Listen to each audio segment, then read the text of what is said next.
Before we get started and I introduce Chuck, a couple of things, housekeeping things. First thing is we always thank Dale Noble and his wife Tina. Dale was the former president at Denison, and they left an endowment for us, gave us an endowment to support a fund, actually it's not an endowment, just a fund, to support programming, which makes all these wonderful programs available and makes them available for free. So that's the one thing. Now, the next thing is that you are sitting in a room with art, which is unusual at the Historical Society. We're about artifacts and historical objects, not about art necessarily. But these wonderful art objects are all by an artist named Michael Young, who was a professor at Denison for more than 30 years. His widow, Marilyn, is a dear friend of the Historical Society. She's a volunteer and supporter, and she donated a group of Michael's works to be auctioned for benefit of the Historical Society's endowment.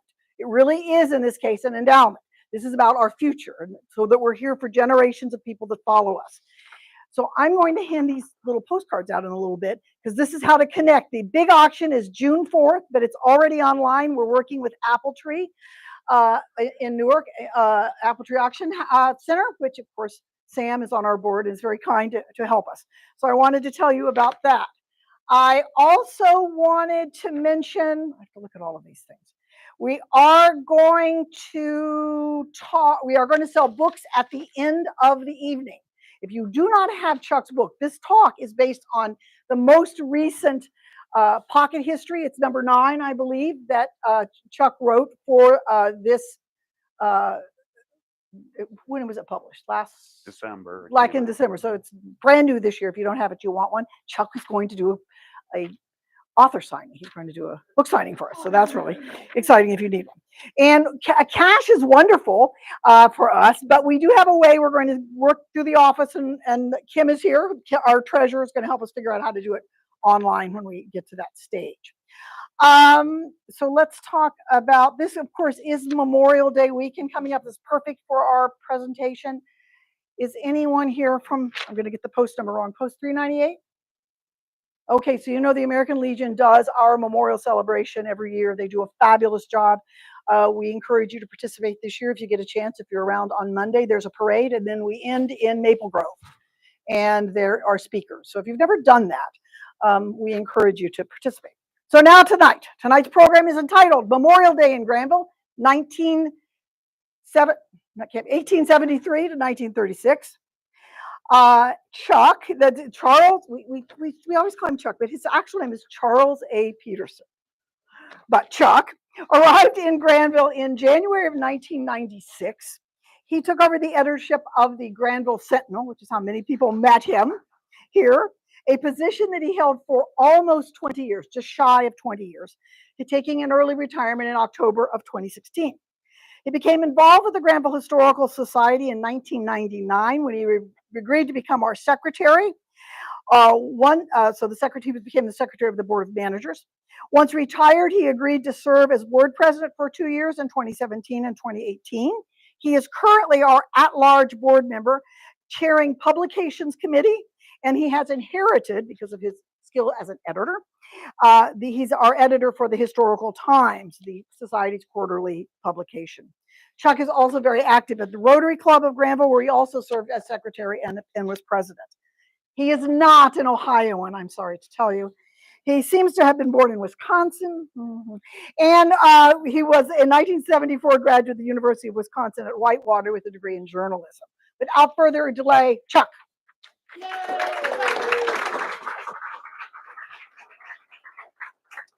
Thank you very much.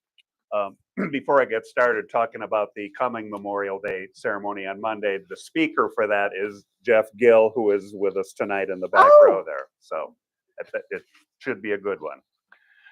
Okay. Tonight, the lights. Are we going to do anything else with the lights? What do you want to do? Doesn't matter. We're good? We'll all stay awake this way? Okay. Tonight I'll talk about how the idea for writing this pocket history came about, which discusses the early history of the Memorial Day, Granville Memorial Day event.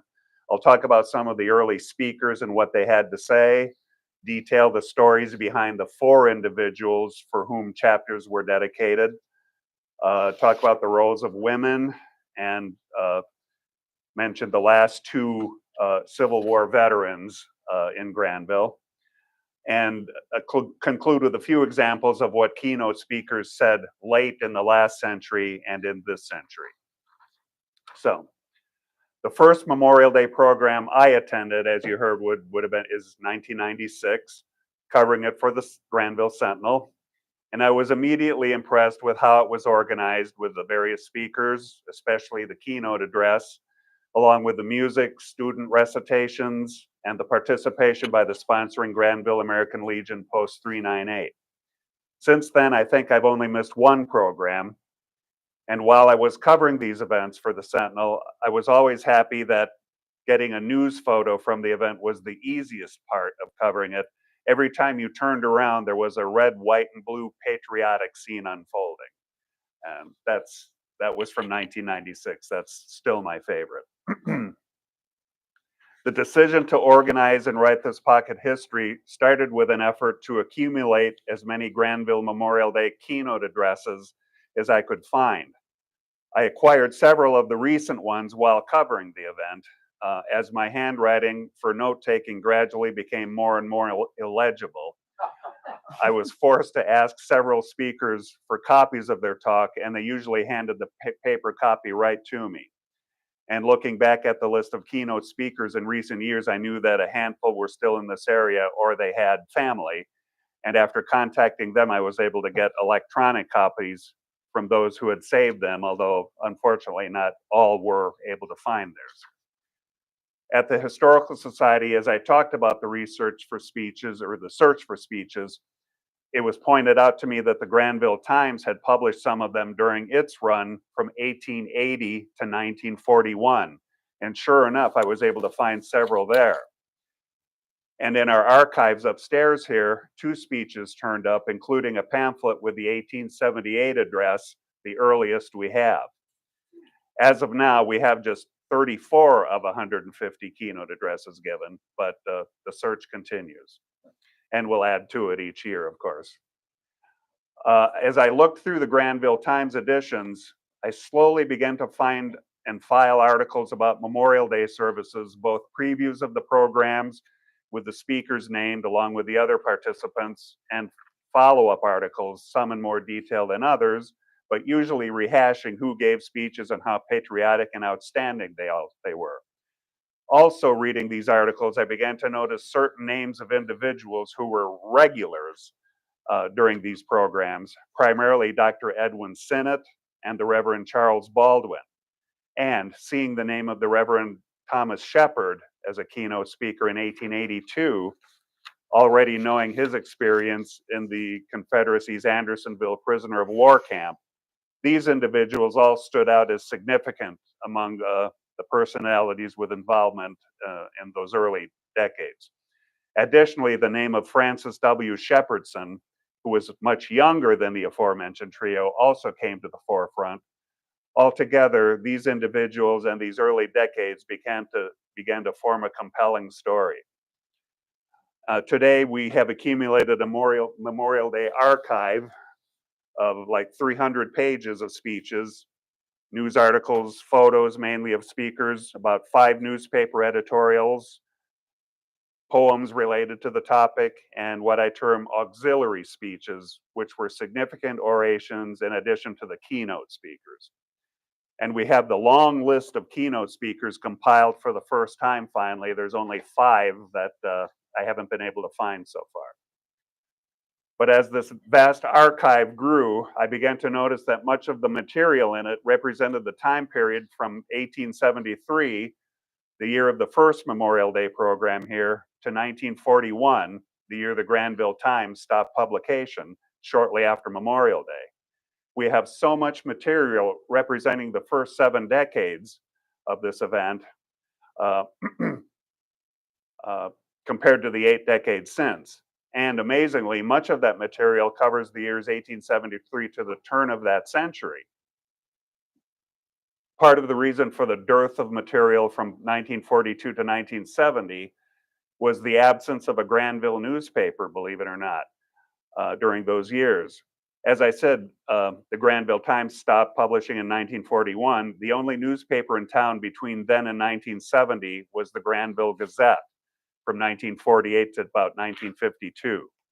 The Granville Sentinel started in 1970, but its coverage of Memorial Day was spotty at best until 1996, when detailed coverage became more routine.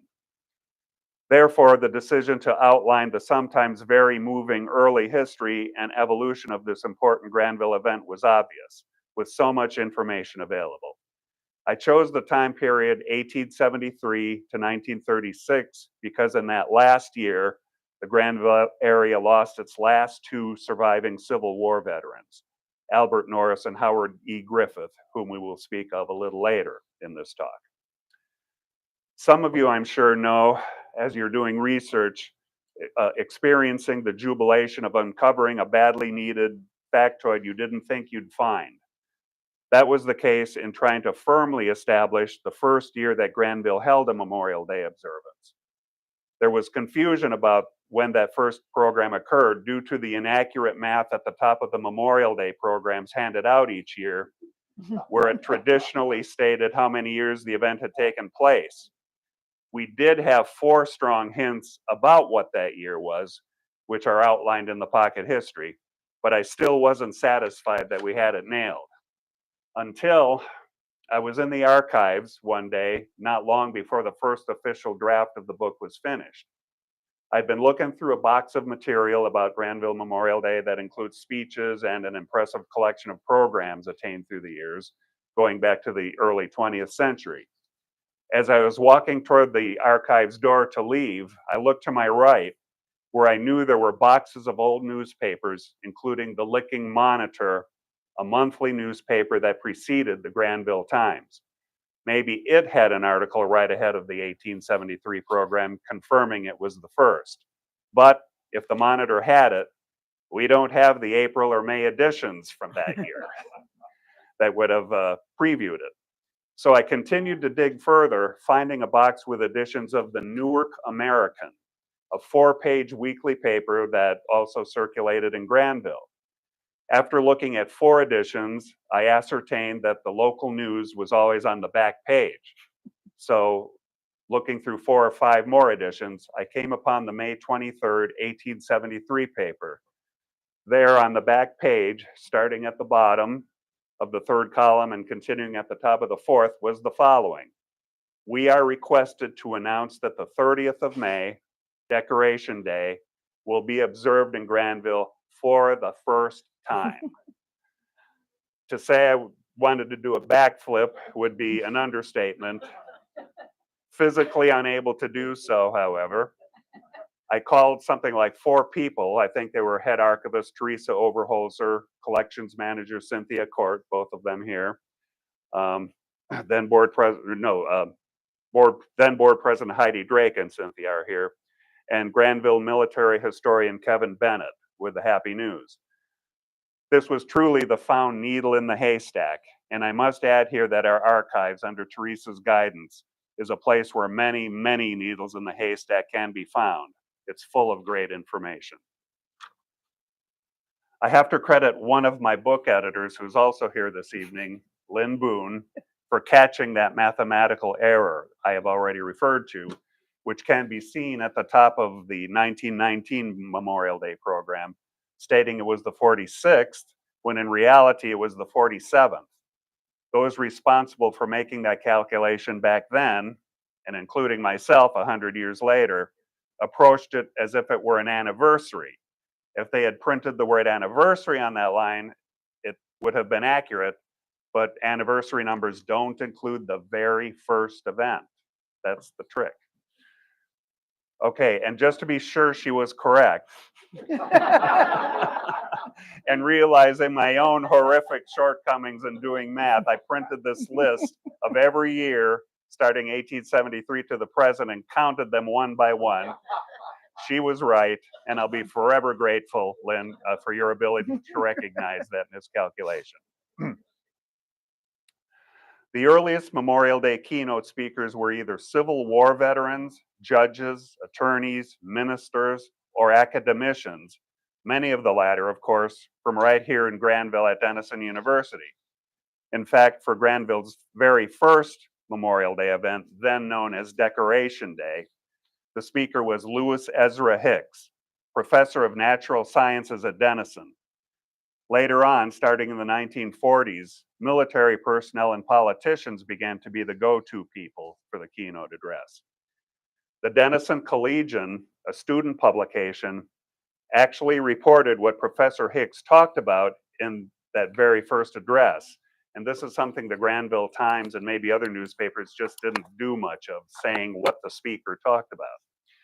The Collegian wrote, "He reviewed the results of the war, which were the preservation of the Union, most important of all, the abolition of slavery, the triumph of free institutions, and the vindication of our national character."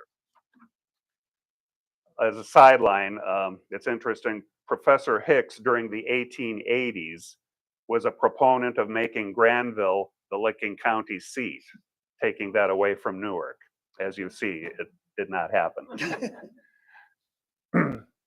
The earliest full speech we have in the Historical Society archives was given in 1878 by Captain Charles Sinnott, brother of Dr. Edwin Sinnott.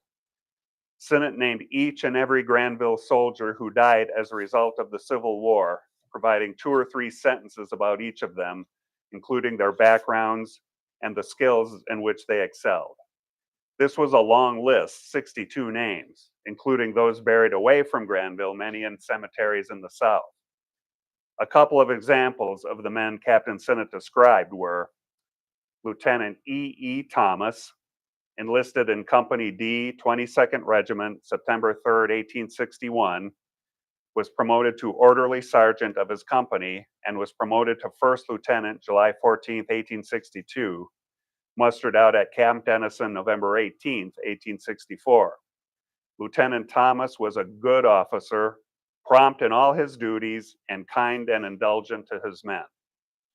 Also, Caton Hill, enlisted in 3 months' service and re-enlisted in Company C, 76th Regiment, December 9th, 1861, and was mustered out July 1864, and died at Granville March 22nd, 1866, of consumption. He was in quite a number of battles: Fort Donaldson, Shiloh, Siege of Corinth, Vicksburg, and others. He was noted for his bravery and reckless daring. Decades later, in 1964, Granville Historical Society Board President, the Reverend William C. Stewart, who was pastor of Centenary United Methodist Church, gave the keynote address, naming many of the same men Captain Sinnott listed. He opened, "Who is there to remember who gave the last full measure, their lives? Can you recall one or two of the names?" And most people, I'm sure, couldn't. I personally hope that sometime in this century, that list of names is read again at a Granville Memorial Day event, establishing a worthy tradition.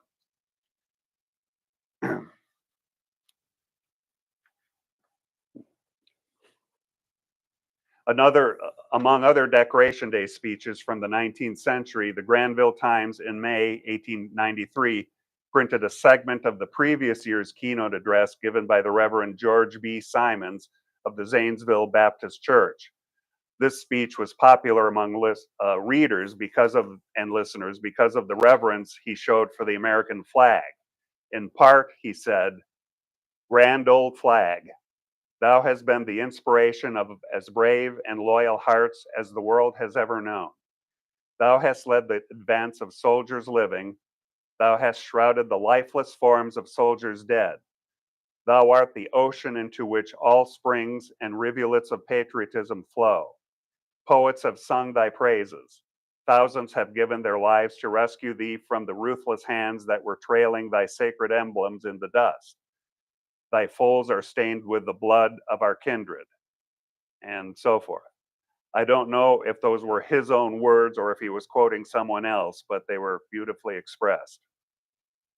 Dr. Charles L. Williams, a trained pastor and professor of rhetoric and English literature at Denison University, was the first to have his Memorial Day lectures published in their entirety in the Granville Times in 1894 and 1897.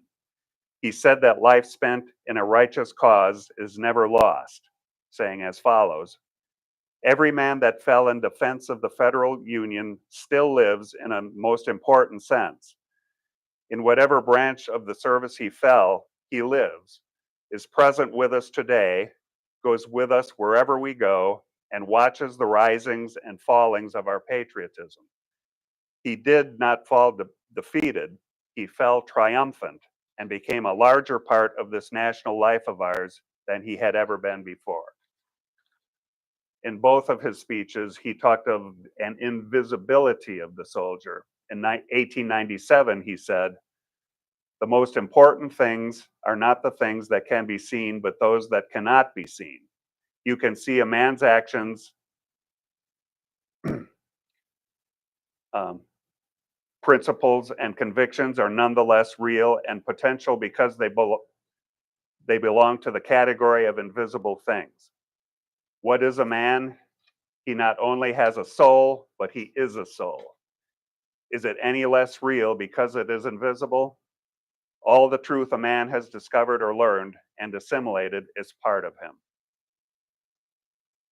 Among the 4 personalities featured in this pocket history with their own chapters, the first of these examines the Reverend Thomas Shepard, whom I regard as perhaps most deserving of our reverence considering his unimaginable experiences at Andersonville. 2 years ago, in the Historical Times, our quarterly research publication, I managed to assemble what might have been the content of the keynote address he gave in 1882.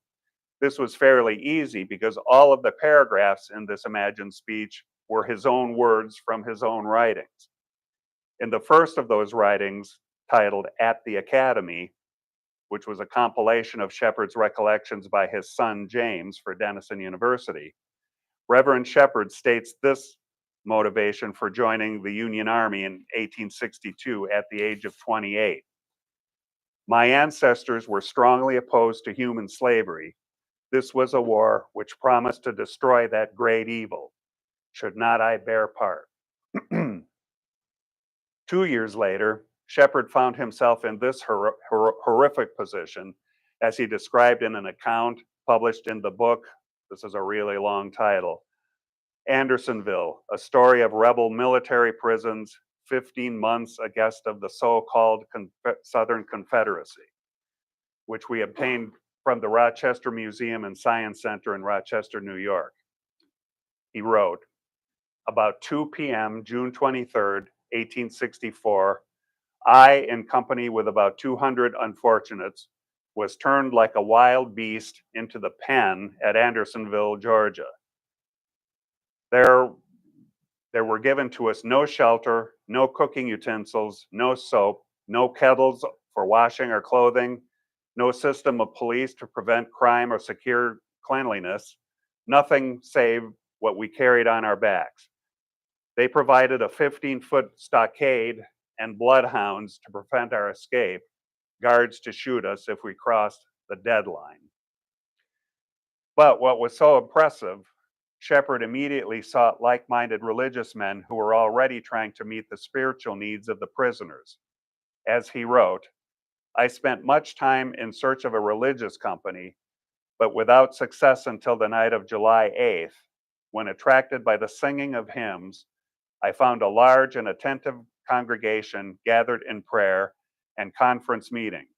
I was deeply impressed by the sight, as the faint light of the feeble fires fell on their emaciated forms, clothed in rags, begrimed with dirt, and disfigured by disease, their faces pinched with hunger, but radiant with the presence of God." Was such an in-depth look at the horrors of the Andersonville prison really the topic of his 1882 speech? Following the Civil War and major wars in which Americans fought since then, few soldiers came back willing to talk about their experiences. He may have only touched on the subject and instead talked about the merits of winning the war.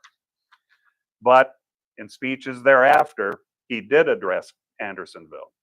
The December 17th, 1886 Granville Times reported that Shepard gave a speech to the brand new Granville Historical Society that was titled, "What I Saw at Andersonville." The article recommended that every Grand Army of the Republic post in the nation should schedule Shepard as a speaker. One intriguing discovery also published in the Granville Times was Francis W. Shepherdson's tribute to Shepard upon his death in 1912. Shepardson recalled as a boy of about 8 years old, playing outside Shepard's home with the minister's son, Will, asking or perhaps just wondering why Will's dad, then in his 30s, was in college. I suggest that if they ever make a movie based on this pocket history, what I just described with those two boys should be the opening scene. Francis Shepherdson's tribute to Reverend Shepard included the following observation. "I do not believe that I shall ever forget Mr. Shepard's voice. There was a certain gentleness and softness in it in which everyone noted as he lectured or preached. In private conversation, it held one's close attention. And no one who had the fortune to listen to him as he talked to his friends and neighbors will forget that charm in his manner and bearing, which made him so genial and companionable an associate." Shepard's fellow veterans tried in vain to get state and federal approval to officially name him the chaplain of Andersonville. Papers were prepared to do so in Ohio and given to Shepard, apparently, according to one account, but Shepard himself declined to send the material to the State House. And a similar effort in Congress also failed. Okay, can you go get that red glass of cup of water back there? Sorry.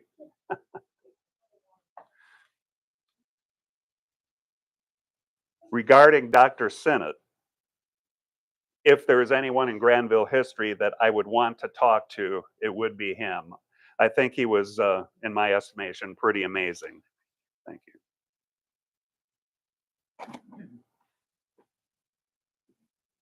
you.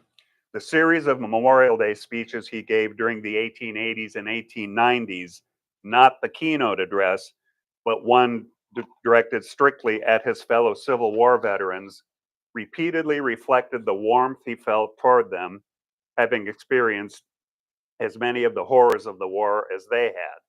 The Granville Times obituary upon his passing in 1902, noting his leadership of the Granville Soldiers and Sailors Association, described how the organization's members knew well, quote, "the warm clasp of his hand, the soundness of his advice, and the genuineness of his love." Dr. Sinnott served in the Civil War as a surgeon for approximately 2 years, first joining in September 1861, according to a handwritten document penned by his son-in-law, Charles White, which we have upstairs in the archives. According to White's writing, Dr. Sinnott was forced to return home the following spring because of failing health, but his fellow Granville residents then persuaded him to return to duty that summer to specifically aid Granville soldiers in the field, which he did. Sinnott then re-enlisted in August 1862 upon hearing of the need for more medical assistance. In December of that year, he organized a hospital department in Nashville, Tennessee, and was ordered to take charge of it. It served 1,000 disabled soldiers, according to White's account. In his 1882 address to the veterans, which I found only a month ago up in the archives, the tone was significantly different than the more upbeat words that came in later years. It may have been because in September of the previous year, President James A. Garfield died from an assassin's bullet. Sinnott made clear his feeling about the assassin, Charles J. Guiteau, when he exclaimed in this oration, "I affirm the judgment of the jury that they decided that justice required that the said Guiteau be hung until he is dead, dead, dead." That, in fact, occurred exactly a month later on June 30th. But the terse tone of this speech might also have been both to, as we look upon these things today, unload the horrific experiences he experienced himself, up till then suppressed, or he may have wanted the general public to know what their soldiers experienced when he described situations such as the ground shakes and trembles, and the shells go shrieking into the swamp to cut trees short, to hunt out and shatter and mangle men until their corpses cannot be recognized as human. Or a round shot or shell takes two men out of the rank as it crashes through, grape and canister mow a swath and pile the dead on top of each other. He concluded this no holds barred description by saying, historians write of the glory of war. Burial parties saw murder where historians saw glory. But Sinnott ended this 1882 talk with two soothing poems. The first titled Sleep Old Pioneers by Will Carleton. In 4 instances in the verses, he changed the word pioneer to volunteer to relate it to the veterans present. Sinnott's address the next year considered some of the more positive memories of Army life, saying, yes, my comrades, we all had but a few joyous times in the Army. Did you ever experience greater happiness and feel more like giving out through every avenue of expression, your soul's delight, than when after a severe clash of arms, the rebels were put to flight and victory declared for the Stars and Stripes? I can almost see you with uplifted caps giving the hip hip hurrah. But how the scene changed, where soon thereafter you are called to perform the sad duty of caring for your mangled and dead comrades, who but for a moment before were fighting by your side.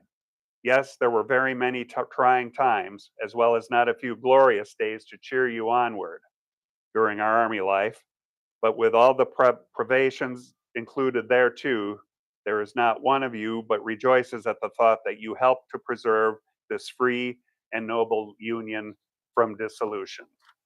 In 1886, Dr. Sinnott proposed that a monument be built to remember the efforts of Granville's Civil War fighters, saying, our ex-soldiers are fast passing away.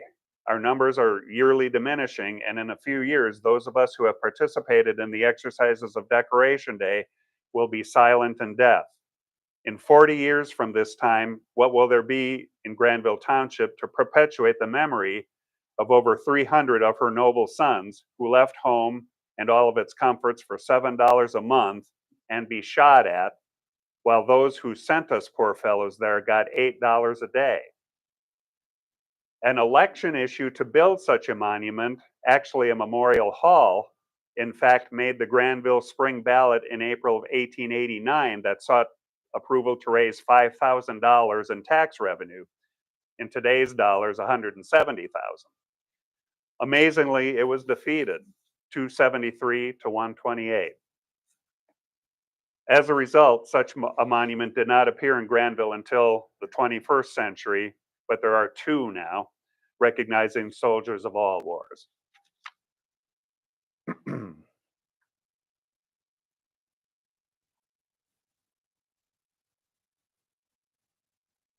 Sinnott in 1888 also praised the establishment by the state of Ohio of a soldiers and sailors home for Civil War veterans in Sandusky, passed while he served in the Ohio Senate.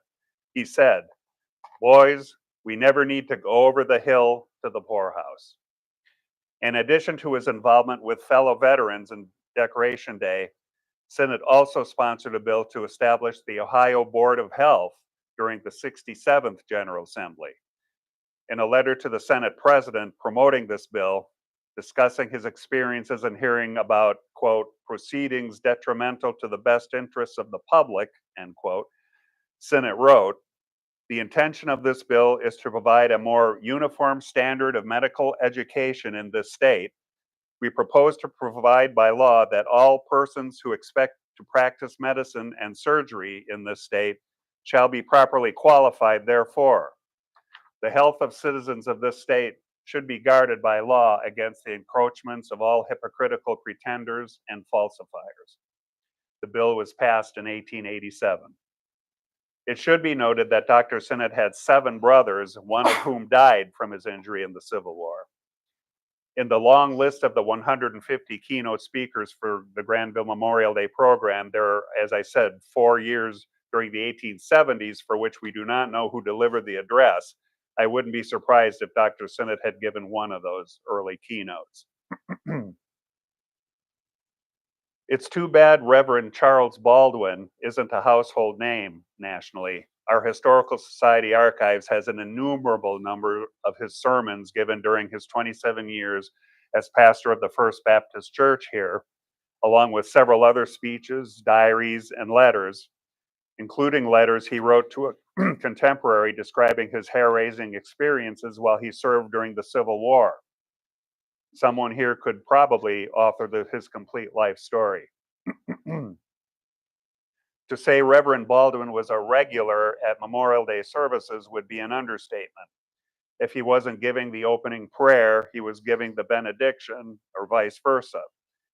And just before this pocket history went to publication, I finally found that he had indeed given a keynote address for the Memorial Day program in 1899.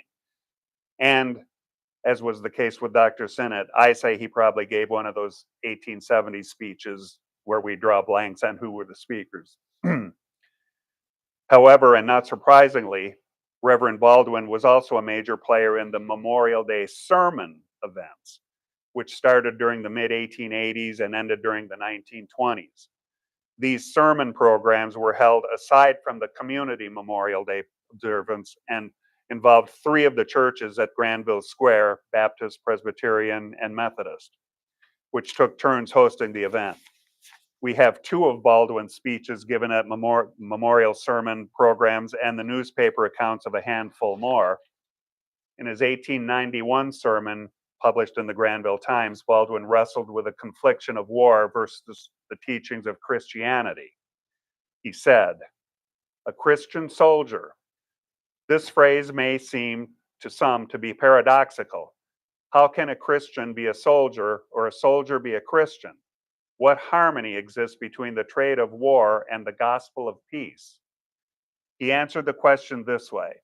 Well, let the Bible answer. In the Old Testament, we find the warrior recognized as among the servants of the Most High, in certain cases expressly commissioned and equipped for a battle in the name of Jehovah. Joshua stands beside Moses and David beside Samuel as equally authorized to use the sword and the spear in the divine service. But this was under the old dispensation. If that sounds harsh, Baldwin then turns to the New Testament and it's, quote, gospel of grace, and what do we find? Again, a warfare and a warrior. Christ is the captain of our salvation. The Christian is to be a good soldier of Jesus Christ, who is to fight the good fight of faith and endure hardness. One very valuable source of information regarding Baldwin were letters he wrote to a college friend, Willie, while Baldwin was in the Army, describing a range of experiences from the boredom of spending time at Folly Island at South Carolina to his more jarring encounters in combat later as his unit moved further south. Baldwin seemed to be proud of having these experiences, according to his letters, especially when he told Willie in 1864, following a battle in which he was mounted on his horse next to his commander. Not a little proud was CJB, his initials, of this position. How those bullets sing. You remember the tune very well. Additionally, Baldwin, in these letters, was critical of decisions made by military leaders. Following a battle near Jacksonville, Florida, in which the Confederates forced the Union Army to retreat, Baldwin wrote to Willie blaming the Union officers for poor judgment and tactics. He also made reference to this outlook, to the same outlook, in his 1899 Memorial Day keynote address, when the Granville Times reported Baldwin as he credited the boys of 1861 to 1865. None could appreciate, as could they, the wonderful daring exhibited by our boys at the front, and also many of the egregious blunders committed. In this 1899 address, Baldwin, according to the Times, called for maintaining a standing army, quote, to keep in readiness for any call 100,000 well-disciplined troops. Baldwin was pastor at the Baptist Church, as I said, for 27 years, a considerable tenure both in that day and probably today as well. Charles L. Williams of Denison was quoted upon Baldwin's death in 1921, praising his oratorial talents, stating, "He had a wonderful insight into spiritual truth. He was a seer, and what he had seen, he could say in language the most simple and beautiful. Dr. Baldwin was a broad-minded man, utterly free from petty secularism, a loyal Baptist. He was more. He was a Christian gentleman. Nothing in personal character of this great preacher was more prominent or more beautiful than his charity. Always ready to bestow commendation, he was equally ready to withhold censure."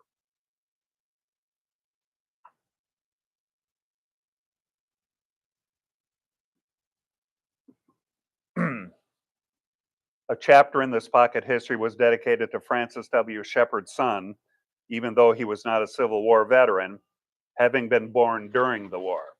However, this 1882 Denison graduate holds the record of delivering the most keynote addresses, 5, including each year from 1933 to 1936, just within the purview of this pocket history's 1873 to 36 time period.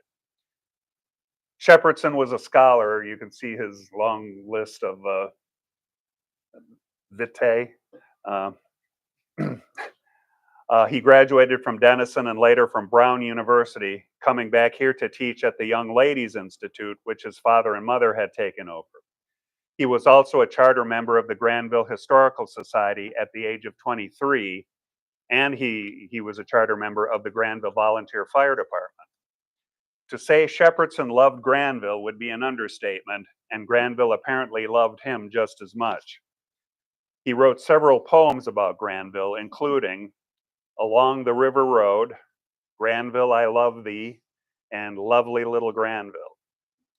Meanwhile, in a preview article for the 1912 Memorial Day event, where Shepherdson would give his first keynote address, the Granville Times wrote, "There is no name more dear to the people of Granville than that of Shepherdson, and no more true, able, and exponent of that name can be known than that of Frank, by which his Granville and Newark friends knew him."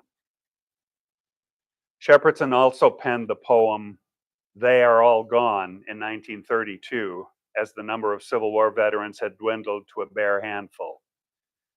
Like Dr. Sinnott, Shepherdson worried that the sacrifices of Granville men who fought in the Civil War would be forgotten. In his 1933 speech, he said, "What about Memorial Day of the future? Will the great heritage of the years which Granville has be gradually forgotten? New families came into the community who know not the stories of years gone by. The appeal is made for loyalty to a noble heritage, loyalty to the idealism for which they were willing to fight and for which some of them gave their lives, loyalty to the principles which lie at the basis of American life."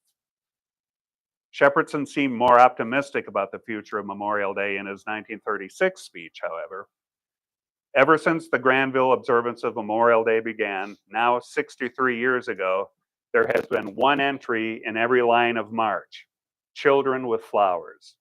We do not know what the next reel will show, but we may look forward to the unknown future with confidence so long as the children of Granville, with flowers of memory, recall the storied past."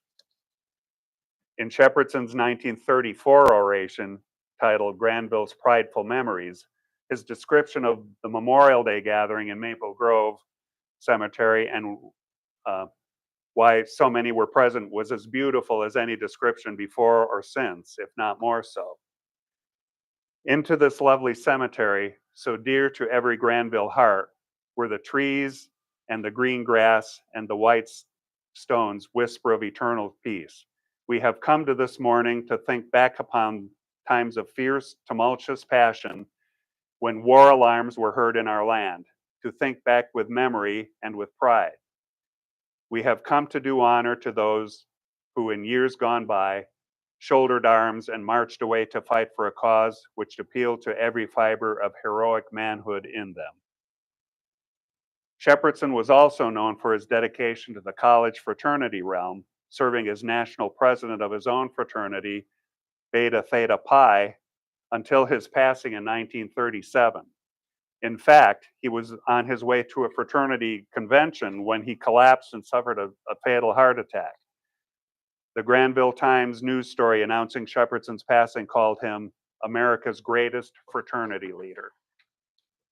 A fellow Denison graduate, Osmond C. Hooper, wrote of Shepherdson in a tribute, "It is no wonder then that he lived Granville, for Granville lived in every cell of his being." I included a chapter on the involvement of women in the early Memorial Day programs, at first thinking their contributions were minimal and almost condescending by today's standards. However, a closer look reveals this to be not entirely the case. The undisputed star during these early decades was Lucy Van Kirk, a longtime leader in the Licking County Women's Christian Temperance Union and editor of its publication. Van Kirk gave what I call, as I said before, an auxiliary address given in addition to the keynote address, both in 1895 and 1896.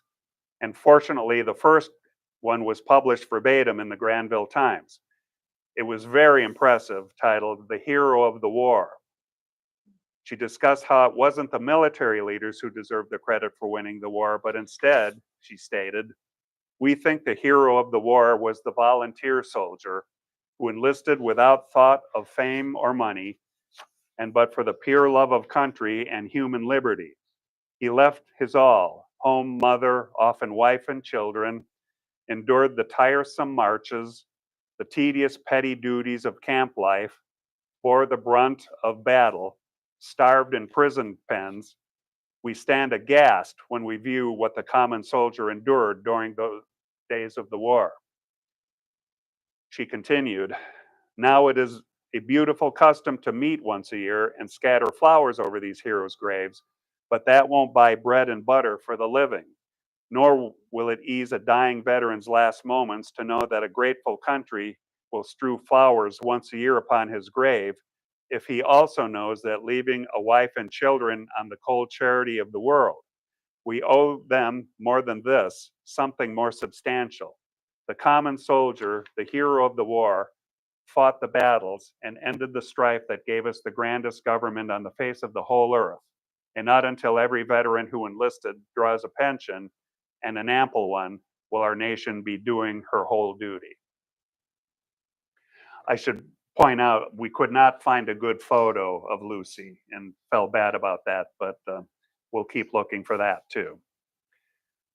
Other contributions by women included the dedication of the new gate at the lower end of the old colony burying ground, made possible back then by the Granville chapter Daughters of the American Revolution in 1912.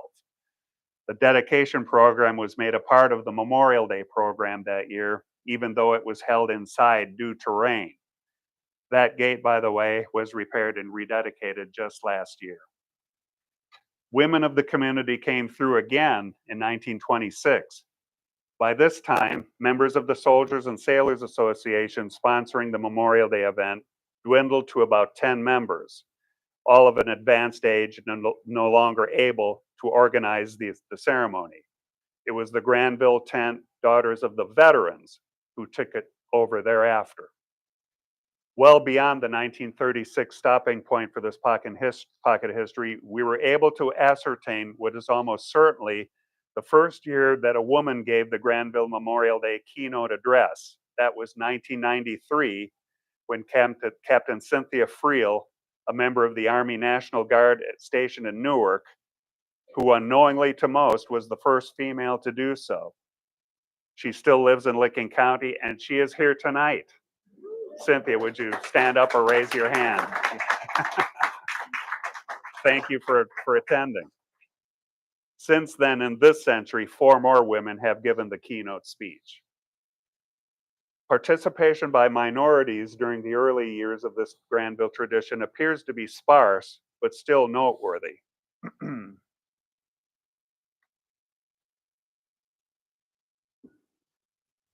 One standout was William Meredith, who gave a speech at the 1886 program in addition to the keynote speaker. Meredith apparently came highly recommended, having graduated from Denison that same spring.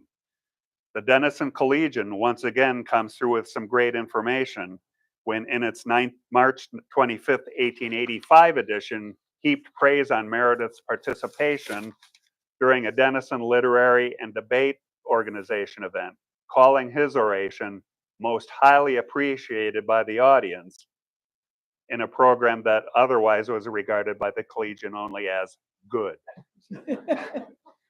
Meredith is another example of the needle in a haystack found in our archives. I happened to be paging through one of Reverend Baldwin's diaries, and on one page, apparently regarding the 1886 Memorial Day program, he wrote down Meredith's name, and next to it in parentheses was the word colored. That's not a term we would use today, but I'm not sure I would have picked up that fact, that important detail, if I had not seen that. Also in this chapter is mention of the Jackson brothers, Samuel and Wiley Jackson, both born into slavery. Sam was a member of the Union Army's 5th Colored Troops Division, and Wiley joined the Army's 14th Regiment Rhode Island Colored Heavy Artillery Unit. Sam was married to Edna Jackson, who later gained fame as the house mother of Denison's Sigma Chi fraternity. A lot of you know this, known by her nickname, Auntie Jack. Sam lived and worked in Granville, but we're not sure about Wiley's place of residence, although the Granville Times twice published a list of Civil War veterans that included Wiley as being from Granville. Sam was also included in the 1888 photo of the Granville Civil War veterans on the front cover of the Pocket History. Wiley might have been in that photo too, but had he not passed away 3 years earlier. Changes in the leadership of the Granville Times during the first 3 decades of the 20th century resulted in no complete Memorial Day or memorial sermon speeches being published. However, another needle in the haystack moment emerged when the 1906 speech given by Newark attorney Charles W. Montgomery turned up in a box of Montgomery family papers in our archives.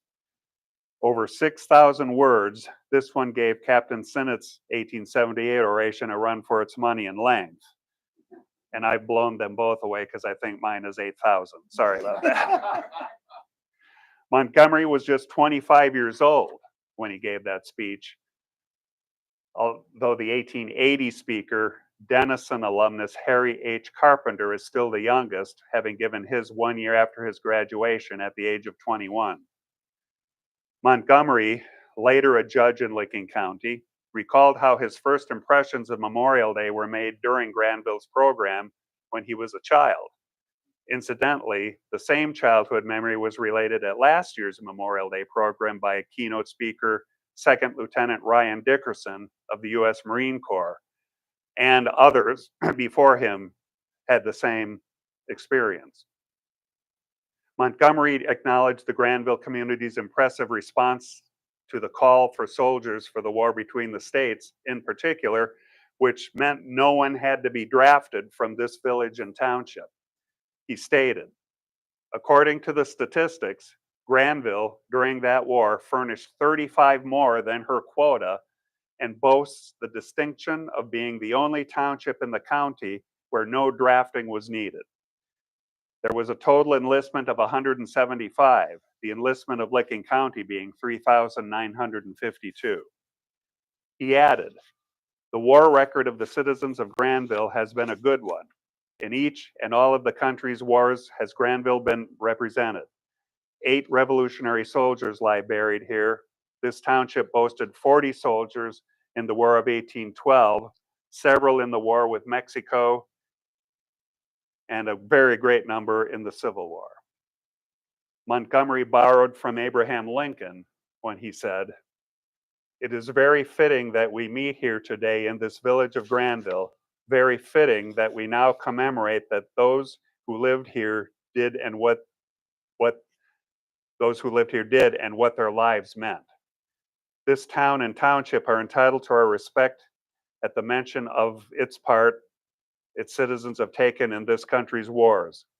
We involuntarily bow our heads and remember, for as in that great Gettysburg Address it was said, men will little heed or long remember what we say here, but they cannot forget what they did here.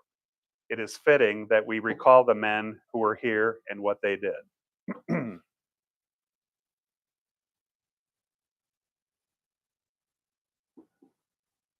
The Granville Times exclaimed in its follow-up coverage that Montgomery, quote, delivered one of the most brilliant and patriotic addresses, appealing strongly to the old soldiers who were present, end quote. The Times always said that the speaker was great, but in this case, it was with much more exuberance than usual, so he must have been good. Montgomery also gave the 1926 address, this time as a veteran of the Great War, which we know now as World War I. Members of the Montgomery family have told me that they have an archive of their relatives' papers. I've notified them to let us know immediately if they ever find that 1926 speech. I think it would be fascinating to read. Skipping to 1930, we don't have his entire speech, but the Granville Times finally started reporting what speakers said, and for Memorial Day in 1930, Granville's Welsh community had the honor of one of their own giving the keynote. He was William Harvey Jones, then a Newark attorney credited with a considerable knowledge of Granville history. Jones took a different approach in his oration, according to a report in the Granville Times. Quoting the article, he laid upon the altar of the soldiers' memory an eloquent wreath of praise and gratitude.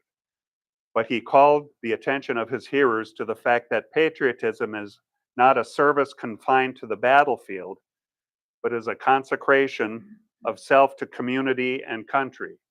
He cited the sacrifices of the prisoners who carved a commonwealth out of the wilderness of the Northwest Territory, and specifically of the Granville fathers whose ideals and industry made Granville what it is today.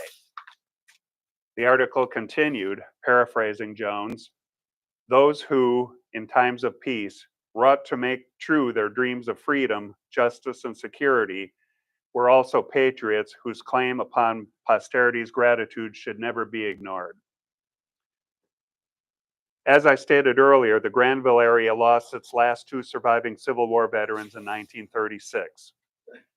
Albert Norris, age 93, passed away on January 1st at his home in Granville. As if participation in battles and being shot at and serving time in one of the South's prisoner of war camps weren't enough, Norris had the misfortune of being on the steamboat Sultana on the Mississippi River following a prisoner exchange in March 1865. On April 27th, just after the boat left Memphis, a boiler exploded, killing 1,600 on board. Norris was one of only 600 survivors. He was sleeping on the level above the boiler and fell through a hole in the floor and was severely burned. He jumped into the river and managed to hang on to a Cracker Barrel before he was rescued. In his later years, he moved to the Granville area and operated a general store at Union Station until retirement. He served as president of the Granville Soldiers and Sailors Association in 1918 and was village assessor in 1925. The Granville Times tribute to Norris read as follows: "A dour day, weeping skies, a flag-draped coffin carried along a flag-draped decorated street. Veterans of Spanish-American War and World War bear the coffin to the grave. American Legion men reverently fold up the Star-Spangled Banner, a word of prayer, then echoing across the Raccoon Valley the clear notes of their trumpeter sounding taps." We don't know as much about the very last Granville area veteran, Howard E. Griffith, who died September 29th, 1836, at the age of 90. He lived in the Welsh Hills just over the McKean Township line. He did attend the 1935 Granville Memorial Day service and was recognized by Speaker Francis Shepherdson for being there. The Granville Times wrote this in tribute to Griffith. Something has passed from Granville, perhaps never to be felt here again, in the going of Howard Effingham Griffith. He was a welcome presence on every Memorial Day when Granville patriots met in Maple Grove to pay tribute to the boys in blue. When the Civil War veterans were seen, and now probably that sight will not come again to a Granville boy or girl. During what I call the dead period between 1942 and 1978, we only have the two keynote addresses from 1964 and 65 by the Reverend William Stewart. What we're missing here, unfortunately, is how speakers of that era adapted the Memorial Day theme to their own times. We have only 4 keynote speeches between 1979 and 1996, one of them incomplete, but they are great examples reflecting issues of the time in which they were given. As luck would have it, the Granville Sentinel did publish in entirety the keynote given in 1979 by Denison professor Conrad E. Ronneberg. Does anybody remember him? Ronneberg, who spoke about the nuclear disarmament negotiated at the time between the United States and the Soviet Union in the Second Strategic Arms Limitation Treaty talks known as SALT. Ronneberg stated, soberingly, the nuclear weapons of today are 1 megaton weapons, each with, and remember we have over 9,000 of them, a destructive capacity of 1 million tons of TNT. There is no escaping the conclusion that use of thousands of nuclear warheads today would mean the utter destruction of much of the world's civilizations. It should be noted that Professor Ronneberg and the late Ted Barclay, who many of you remember, are the last 2 Denison faculty members to give the Granville Memorial Day keynote address, a considerable departure from those early decades of the ceremony. In 1980, then Navy reservist John Reeb, a Granville native and a graduate of the U.S. Navy Military Academy in Annapolis, Maryland, questioned the moral status of the nation at the time, this just following the Watergate scandal, saying, in every age there has been corruption and moral decay, but somehow the basic principles have not been affected. But now, in my judgment, our national principles are being eroded. Where we were once the moral standard of for the world, just as our dollar was the monetary standard, we are now being shown how far we have slipped.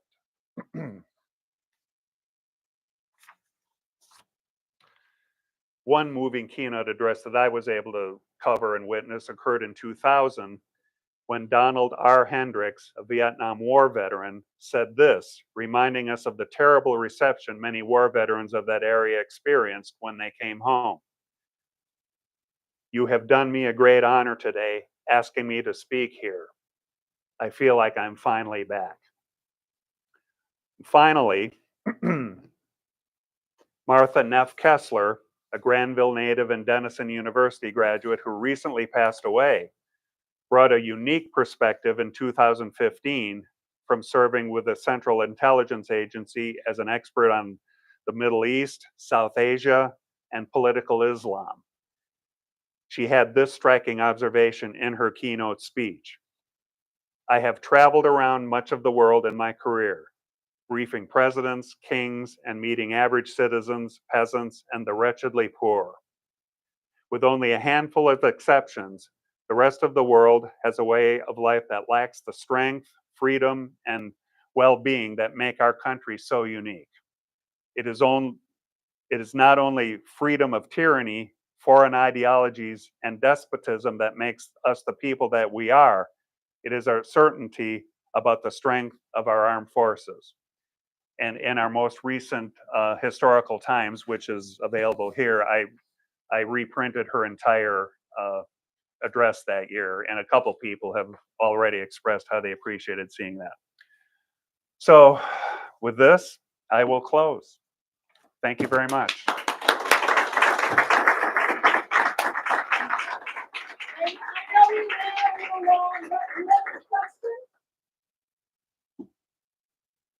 Yes, Jeff. With all your studies of all of these previous addresses, how long do you think a memorial day address should be?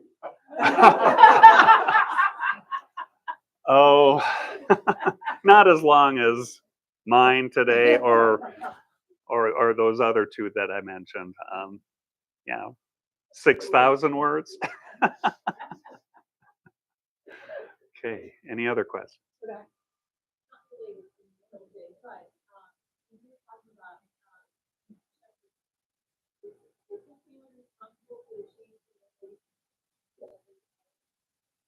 His father and mother did that. Yeah.